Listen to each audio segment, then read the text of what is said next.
Madame, Monsieur, bonsoir. Bienvenue dans cette édition de votre journal de 22 heures. Voici les titres qui vous seront développés. Les jeunes au cœur de l'économie bleue. La journée nationale et africaine de la jeunesse a été célébrée avec la participation du chef de l'État. Et un bombardement israélien fait des dizaines de victimes civiles à Gaza. Célébration de la jeunesse africaine à Djibouti, l'économie bleue au cœur de l'initiative. À Djibouti, sous la houlette du président de la République, Ismaël Omar Guelleh, le Palais du Peuple a été le théâtre d'une grande célébration marquant la journée nationale et africaine de la jeunesse. Placée sous le thème Initiative jeunesse en économie bleue, cette journée a mis en lumière la vitalité, la créativité et le potentiel immense des jeunes générations en faveur de l'économie bleue qui englobe toutes les activités liées aux océans et aux ressources marines, clés pour la durabilité environnementale et économique. Les jeunes jouent un rôle essentiel dans la promotion de cette vision d'un avenir plus durable où les océans sont utilisés de manière responsable et intelligente. Ils sont souvent à l'avant-garde de l'innovation, développant de nouvelles technologies et des idées novatrices pour une utilisation durable des ressources marines, telles que des systèmes de pêche plus efficaces, des énergies renouvelables marines ou des pratiques de tourisme respectueuses de l'environnement. Cette cérémonie a mis en avant non seulement les contributions des jeunes dans divers domaines, mais a également souligné l'autonomisation des jeunes en reconnaissant leur rôle crucial dans la préservation de la biodiversité et la réalisation des objectifs de développement durable au niveau national et continental. À son arrivée, le président de la République, accompagné par la première dame et présidente de l'Union nationale des femmes djiboutiennes, Mme Khadra Mohamed Haïd, a été chaleureusement accueilli par le Premier ministre Abdelkader Kamel Mohamed, la ministre de la Jeunesse et de la Culture, ainsi que plusieurs hauts responsables. La journée nationale et africaine de la jeunesse permet chaque année de promouvoir la reconnaissance des jeunes en tant qu'acteurs clés pour le changement social. C'est l'occasion de célébrer leur rôle prépondérant dans divers secteurs tels que l'énergie, la politique et l'économie, contribuant ainsi à renforcer les efforts en vue de réaliser le développement durable tant au niveau national qu'au sein du continent africain. La célébration de la journée, la cérémonie donc avait une saveur particulière. En effet, placée sous le thème Initiative jeunesse en économie bleue, la cérémonie a été l'occasion pour la jeunesse djiboutienne d'exposer son savoir-faire.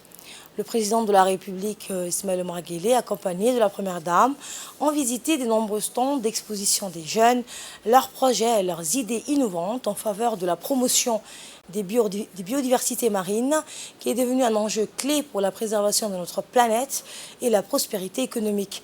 C'est du moins le sens de la visite du président de la République, Ismaël Omar Guelleh, à son arrivée sur les lieux. La jeunesse djiboutienne a démontré son savoir-faire et son attachement à l'économie bleue. L'économie bleue englobe un large éventail de secteurs, notamment la pêche durable, l'aquaculture, le tourisme côtier, la recherche océanographique, les énergies renouvelables marines et bien d'autres.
dhalatiyo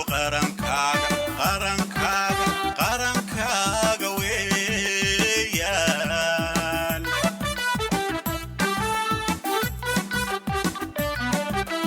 qiimahu u leeyahay la qiyaasi waayo qurux waxaad ku mudataa hormadaad ku dhalatiyo qarankaaga weeyaan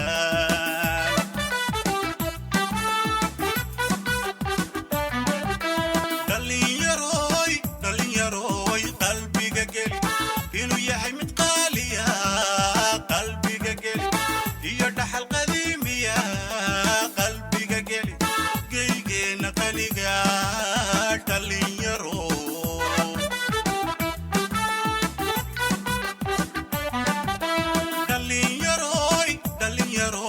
qalbiga geli inuu yahay mid qaaliya qalbiga geli iyo dhaxal qadiimiya qalbiga geli geygeenna qaliga dhalinyaro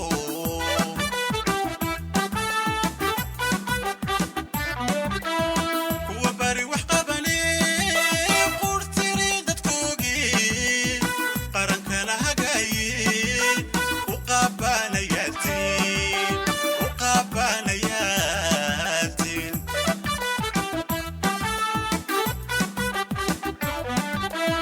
kuwa bari wax qabane qurtiri dadkoogii qarankana hagaye u qaabanayatiin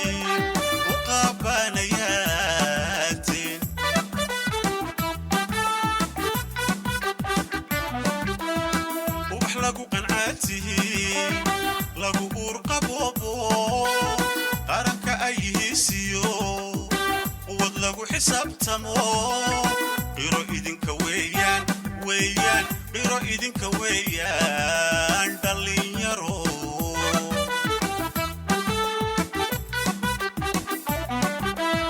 wax lagu qancaatihiin lagu uurqaboobo qaranka ay yihiisiyo quwad lagu xisaabtamo qiro idinka weeyaan qiro idinka weeyaan dhalinyaro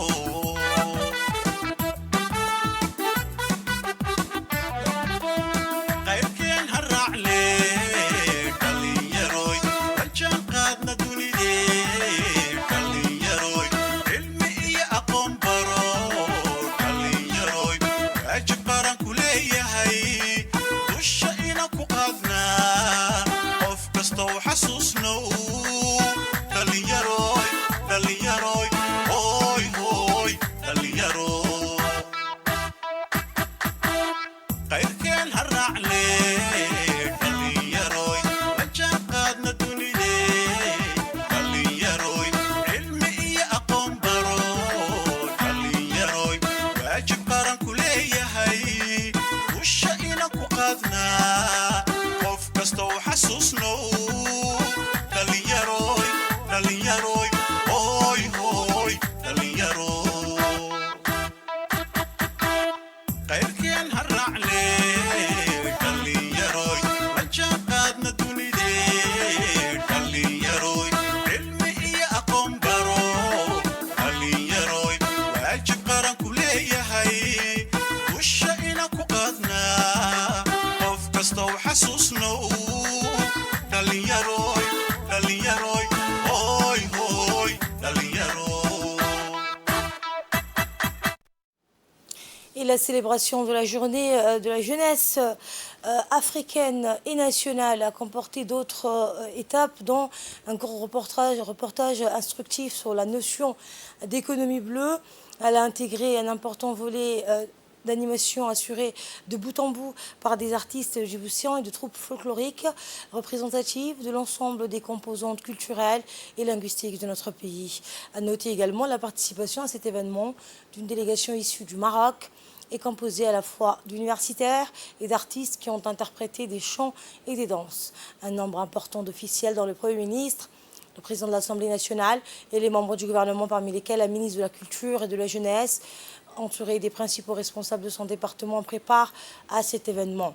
À noter également la présence à cet événement de la Première Dame et présidente de l'UNFD, figure de proue du paysage féminin djiboutien et à l'avant-garde du combat national en faveur du renforcement des droits et des dispositions des femmes et des jeunes dans notre pays.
La ministre de la Jeunesse et de la Culture, Mme Hibo Mohamed Assoué, a dans son allocution indiqué que cette journée du 1er novembre revêt une dimension africaine, créant une union intracontinentale et ouvrant la voie à des coopérations fructueuses pour une jeunesse panafricaine dynamique et engagée. On l'écoute.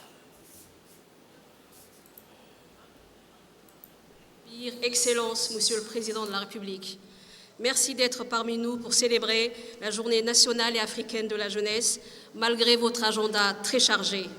Nous vous en remercions infiniment et sommes reconnaissants pour votre soutien constant à l'endroit de notre jeunesse.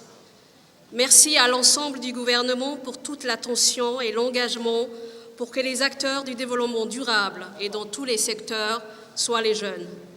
Cette journée du 1er novembre revêt également une dimension africaine, créant une union intracontinentale et ouvrant la voie à des coopérations fructueuses pour une jeunesse panafricaine dynamique et engagée. D'autant plus que grâce à vous et à votre leadership, Monsieur le Président, Djibouti assure cette année la présidence de l'IGAD, ce qui a permis au ministre en charge de la jeunesse d'entériner la politique régionale de la jeunesse et d'adopter un plan d'action commun pour que la jeunesse de la Corne africaine puisse bénéficier de tous ses droits, mais aussi répondre à ses devoirs et responsabilités. D'ailleurs, Monsieur le Président, nous comptons accueillir la prochaine réunion ministérielle sur la jeunesse de l'IGAD ici à Djibouti. Toujours dans sa dimension africaine, cette année, nous avons aussi le plaisir d'accueillir une importante délégation du ministère de la Jeunesse et de la Culture du Royaume du Maroc, composée d'experts universitaires et d'artistes. Cette journée excellente, c'est aussi le temps de faire le bilan des réalisations, de redoubler d'efforts et surtout de sonder les attentes de nos jeunes pour mieux les accompagner ensemble. Cette année, nous avons diversifié les activités en faveur des jeunes avec une concentration plus accrue sur la question de l'insertion économique. En étroite collaboration avec mes collègues, les ministres que je remercie encore, et les partenaires, plus particulièrement le PNUD, les jeunes ont exploré les multiples potentialités d'emploi dans les secteurs clés de l'économie, tout en les responsabilisant et en les appelant à prendre soin de l'environnement et de nos richesses naturelles. Enfin, Monsieur le Président de la République, permettez-moi de vous remercier pour la tenue des ateliers sur l'employabilité et le dialogue avec la jeunesse qui ont permis d'être encore une fois à son écoute et d'en tirer des recommandations. Ces rencontres auxquelles ont pris part plusieurs ministères concernés par la problématique de l'emploi des jeunes visant à trouver ensemble les voies et moyens de réduire le chômage ont démontré l'engagement pluriel consenti pour une meilleure synergie. Enfin, permettez-moi d'adresser ma totale reconnaissance à la Première Dame et Présidente de l'INFD, Hajia Khadra Mahamoud Haïd. Merci, maman. Vive la jeunesse, vive le Président de la République, vive Djibouti. Et lors de cet événement, le Président de la République a captivé l'attention des invités. Il les a exhortés à observer 1 minute pour réciter la Fatiha aux victimes tuées par les raids israéliens. 1 minute de silence en mémoire des Palestiniens qui ont perdu la vie dans la bande de Gaza a été observée. Aujourd'hui, c'est un jour particulier. Je voudrais vous demander d'abord de lire la Fatiha aux victimes de ce carnage fait par les Israéliens à Gaza, s'il vous plaît.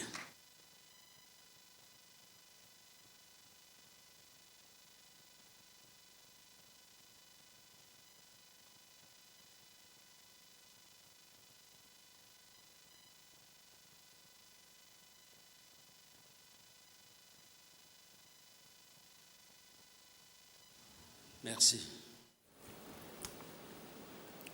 Et le Président de la République a par la suite rendu un vibrant hommage au peuple palestinien qui ont perdu la vie dans la bande de Gaza à cause des raids menés par les Israéliens. La Palestine va sortir vainqueur et le monde musulman va gagner, a dit en substance le chef de l'État au début de son allocution. Filistiin way guulaysanaysaa ummadeenna islaamkuna waa guulaysanaynaa hoog waxaa leh dadka bani aadamka ah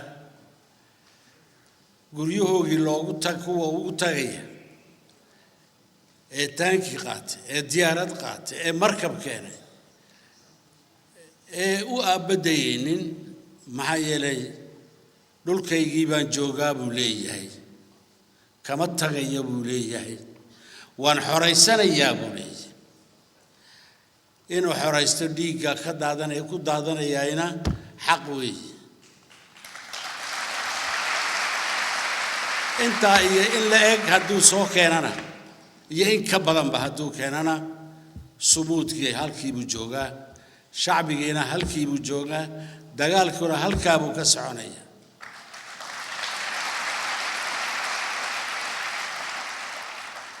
waxaan annagu nagu hagaagina inaan garanno weey haddii aanan dad iyo dhiig diraynin imika jeebkeenna wixii ku jira inaan siino weey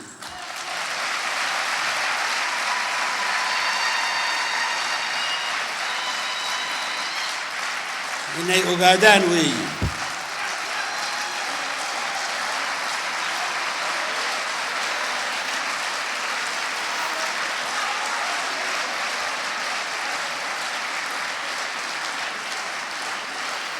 لا تحسبن الذين قتلوا في سبيل الله أمواتا بل أحياء عند ربهم يرزقون تضباطا سنوي وحاو سعود دقال كاس يين كبض مجل بجوك سنة شعبي فلسطين جامع واجب وين بان صارت walaaliheenna falastiin baana sugaya inaan la qaybsanno dhiigga daadanaya lana tusayo weliba sida carruurta loo leynayo intaan la leyna dakhtarkii ay la geyn lahaa la sii burburinayo albaabadii oo dhan la xidhay waxaasoo dhan waxaa ka horeeya عزيمة دتكنا وحكوه الرية نفهرده دتكنا وحكوه الرية وكوين حق دوني هذا إلهي بحول بني آدم كان لما جل البجوجين كراكولك وحقي صدوني ريد جبوتي مقعينا أنا وكوه اللي وإنان لتقى حلقة وحيد دتكي وسو أوروريين واكا أني رهدو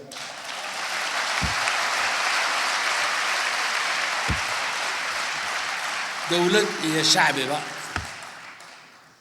وواح عن كفاني كرنو عن أبورنو سميسنو درنو ونرانو هدي دلو باهي هنا الديار بانونا السلام عليكم. Et la célébration de l'édition 2023 de la Journée nationale de la jeunesse a essentiellement été marquée par une importante allocution du chef de l'État à sa tribune. Dans cette intervention, le président de la République a fait tout d'abord état de la priorité consentie au bien-être et à l'épanouissement de notre jeunesse dans l'action de son gouvernement. On l'écoute. Je tiens d'emblée à rassurer nos jeunes qui sont nombreux dans cette salle et encore plus nombreux à l'extérieur, puisqu'ils constituent la majorité de notre population. Je tiens donc à dire à nos jeunes que ce n'est pas un jour dans l'année que le gouvernement se préoccupe de vos attentes et de vos aspirations. C'est bel et bien chaque jour dans l'année que le gouvernement se penche sur les conditions de votre épanouissement et de votre insertion socio-économique. Il ne peut pas en être autrement dans un pays comme le nôtre, où la jeunesse forme un paradigme indispensable et irremplaçable de son futur. Il ne peut pas en être autrement dans un pays comme le nôtre, où la jeunesse est son atout majeur pour sa croissance et son développement. Mesdames et messieurs, c'est sur cette conviction que la jeunesse n'est pas le problème, mais la solution au développement que nous avons dans un premier temps favorisé l'accès de nos jeunes au savoir, à la connaissance et la formation.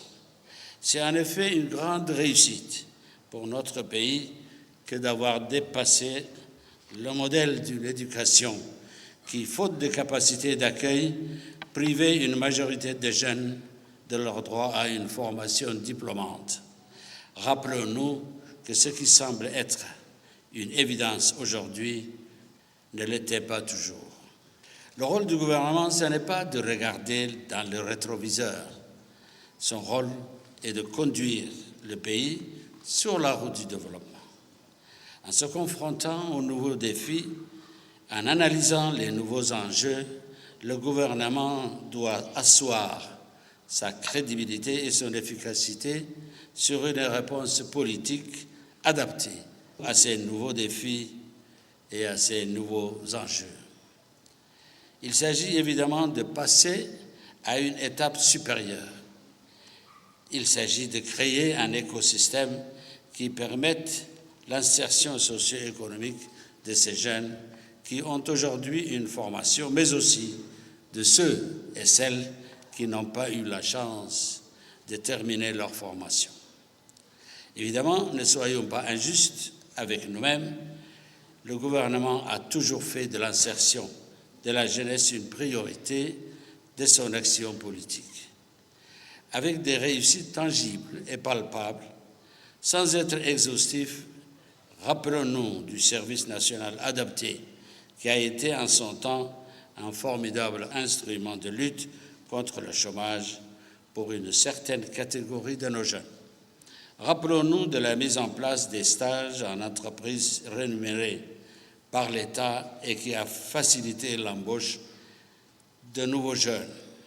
Enfin, rappelons-nous également l'initiative de 5000 emplois jeunes que nous avons lancés avec le concours du secteur privé.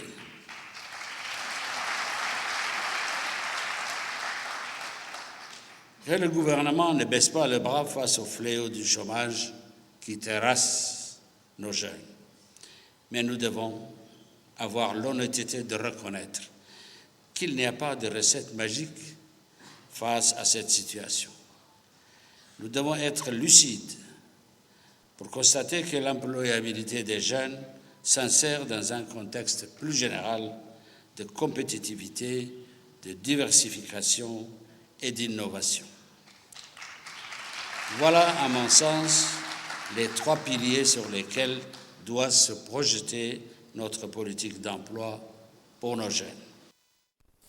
Vous l'aurez compris, le président de la République a dans le même sillage décrit l'initiative de 5000 emplois jeunes lancés avec le concours du secteur privé au rang d'autres mesures phares adoptées au profit de l'insertion professionnelle de nos jeunes. Dans cette intervention, le président de la République a indexé les résultats sans cesse positifs enregistrés par notre pays sur le registre de la création d'emplois au changement de paradigme opéré sur notre façon d'appréhender la problématique du travail. Le président de la République. C'est en effet avant tout la compétitivité de notre économie et de nos entreprises qui peut dynamiser l'offre sur le marché du travail. Le gouvernement doit réfléchir aux moyens de booster cette compétitivité, par tous les moyens, sans tabou, avec pour seul objectif de donner au secteur privé le goût d'entreprendre.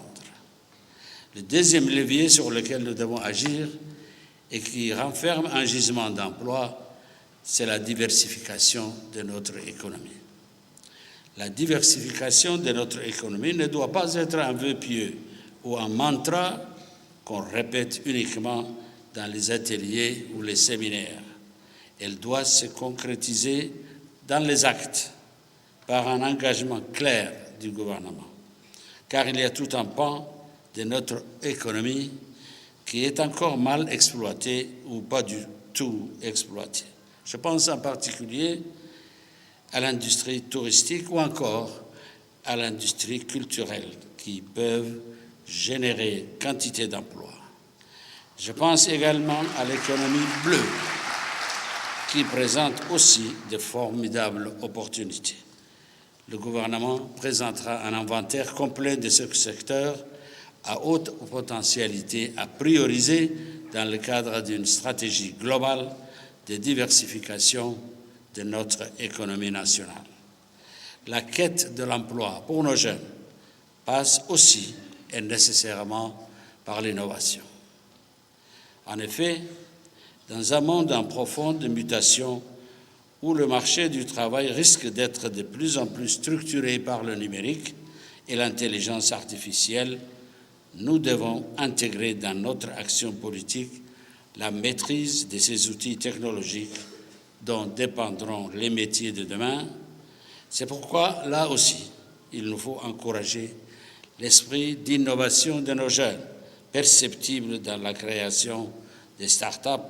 Il nous faut être à l'écoute de l'imagination et de l'inventivité des jeunes dont peuvent jaillir des solutions innovantes et qui peuvent avoir des incidences heureuses sur la création d'emplois. D'ores et déjà, le gouvernement veillera à ce que les recommandations de nos jeunes issus des différents ateliers qui ont précédé cette journée soient intégrées dans un plan d'action.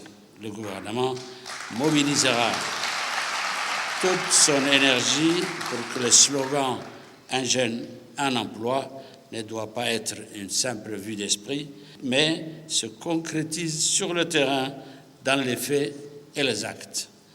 Je vous remercie de votre attention.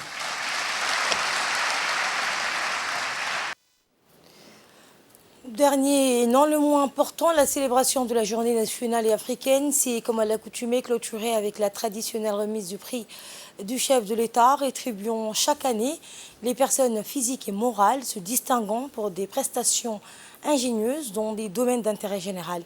Cette année, le prix du chef de l'État a respectivement été attribué par ordre de mérite à Yacoub Aden Miguel, à l'origine d'une application informatique dans le domaine du tourisme, Belen Aden Hassan pour un travail remarquable en matière de recyclage de vieux vêtements, et à l'association Dalmar Dobok, à l'origine de l'élaboration d'un guide touristique.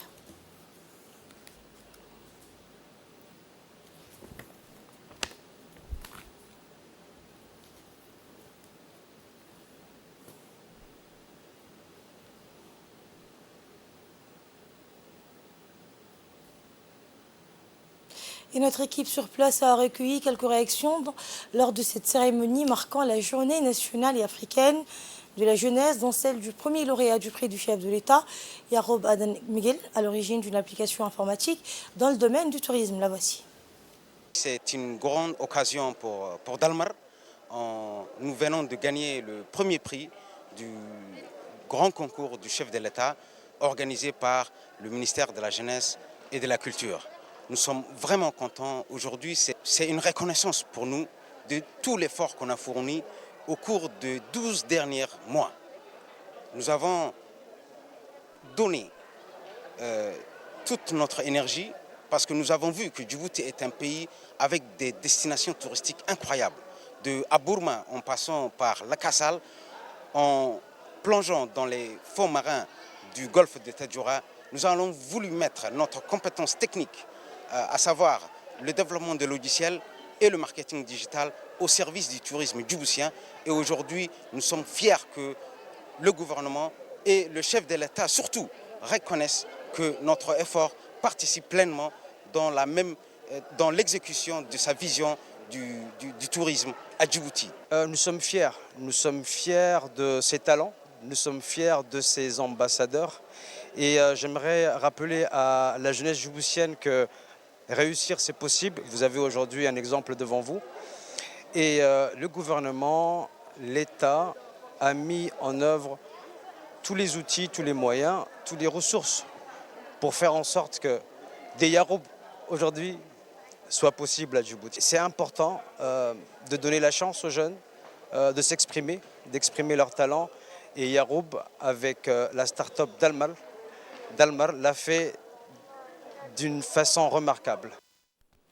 Et dans le cadre de la solidarité à la Palestine et suite à la réunion de concertation à la primature, certaines banques de la place ont ouvert des comptes. C'est dans ce sens que les banques de la place ont ouvert des comptes donc, bancaires dédiés à soutenir le peuple palestinien. La Saba Bank, la banque de dépôt de crédit de Djibouti, East Africa Bank, Salam Bank. Les fonds collectés seront utilisés pour fournir une aide vitale aux Palestiniens de Gaza et seront gérés par le secrétaire général de la présidence. Le ministre de l'Énergie, Younis Ali Gueidi, a participé à la 6e session de l'Assemblée de l'Alliance solaire internationale qui a ouvert ses travaux hier à New Delhi, dans la capitale indienne. Ce rendez-vous incontournable des acteurs et des décideurs clés de la filière solaire mondiale a réuni des centaines de participants et d'invités spéciaux venus de 4 coins du monde et comprenant entre autres des ministres de l'énergie des 110 pays membres et signataires de l'ISA, des dirigeants des institutions internationales, des représentants des organisations régionales et nationales intervenant dans le secteur de l'énergie, des experts, des investisseurs ainsi que des dirigeants d'entreprises. Dans une allocution prononcée à cette occasion, le ministre de l'Énergie a mis l'accent sur l'importance de mettre en œuvre une coopération fructueuse entre les pays membres de l'ISA afin de réussir le déploiement de l'énergie solaire dans le monde en général et dans notre pays en particulier. L'Alliance solaire internationale est une initiative lancée conjointement par l'Inde et la France en marge de la COP 21 au fin d'un effort inédit en faveur du développement de l'exploitation et de la production de l'énergie solaire dans le monde.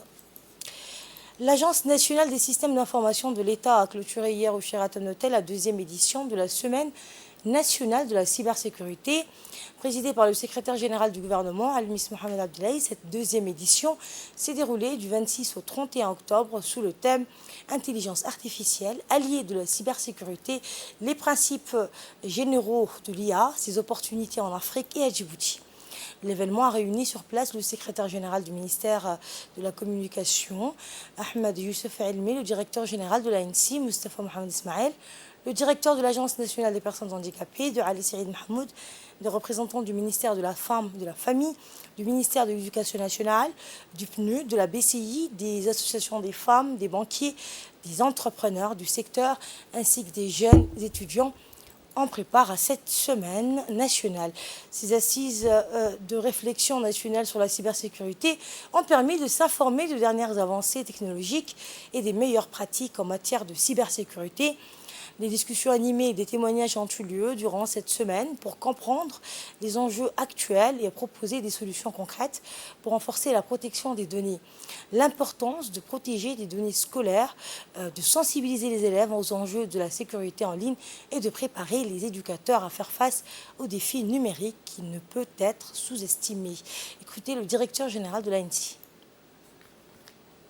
Un espace djiboutien plus sûr, plus efficace, plus prospère à développer des services innovants, mais qui soient sûrs pour les usagers, les citoyens, et surtout avec un accent beaucoup plus particulier pour les jeunes. Et pour sa part, le secrétaire général du gouvernement, Al-Miss Mohamed Abdullahi, a remercié les organisateurs, en l'occurrence l'ANSI et l'ensemble des parties prenantes qui ont contribué à la réussite de cette 2e édition de la Semaine nationale de la cybersécurité.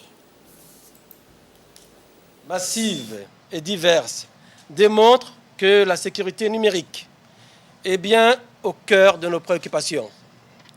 Si nous sommes rassemblés ce matin, c'est que nous partageons la conviction que la cybersécurité constitue un enjeu majeur pour nous, pour notre société, qui est de plus en plus interconnectée et qui de plus en plus s'oriente vers le développement du numérique et des applications.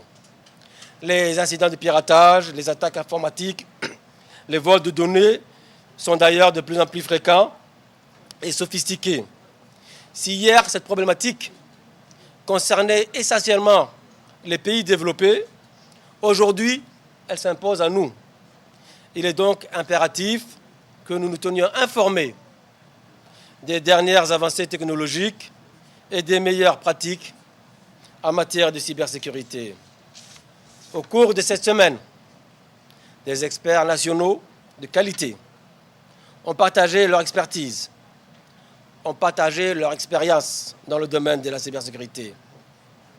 Tout cela, ils l'ont fait avec la société civile et cela est louable. Les présentations durant les différents ateliers et les échanges qui ont eu lieu ont permis donc à tous de mieux comprendre les menaces actuelles, mais aussi de mieux comprendre et de mieux saisir les dispositifs à mettre en œuvre pour contrer ces menaces. Dans l'actualité également, Djibouti et l'Égypte concluent un partenariat stratégique pour la réalisation du 3e recensement général de la population et de l'habitat.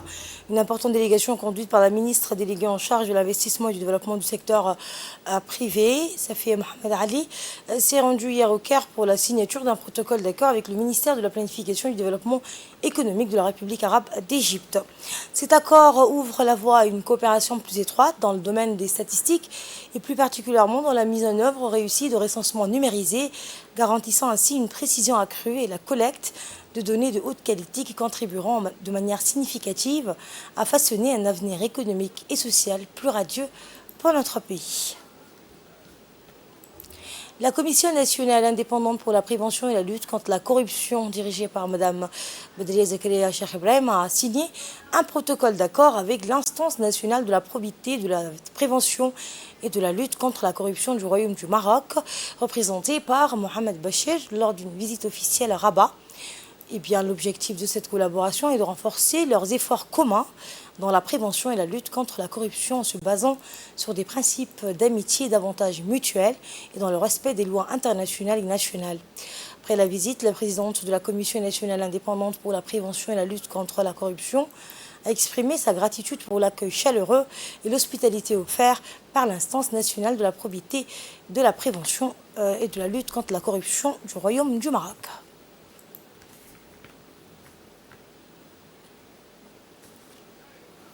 Et dans l'actualité internationale, dans un bombardement mené par l'armée israélienne sur le camp des réfugiés de Jabalia à Gaza, le plus grand camp de réfugiés de la bande de Gaza, des dizaines de personnes ont trouvé la mort et des centaines ont été blessées. L'objectif de ce bombardement était d'éliminer Ibrahim Biari, un dirigeant du Hamas, en raison de son implication présumée dans l'attaque du 7 octobre contre Israël. Et c'est la fin de cette édition. Merci de votre aimable attention. Le programme continue sur Télé Djibouti.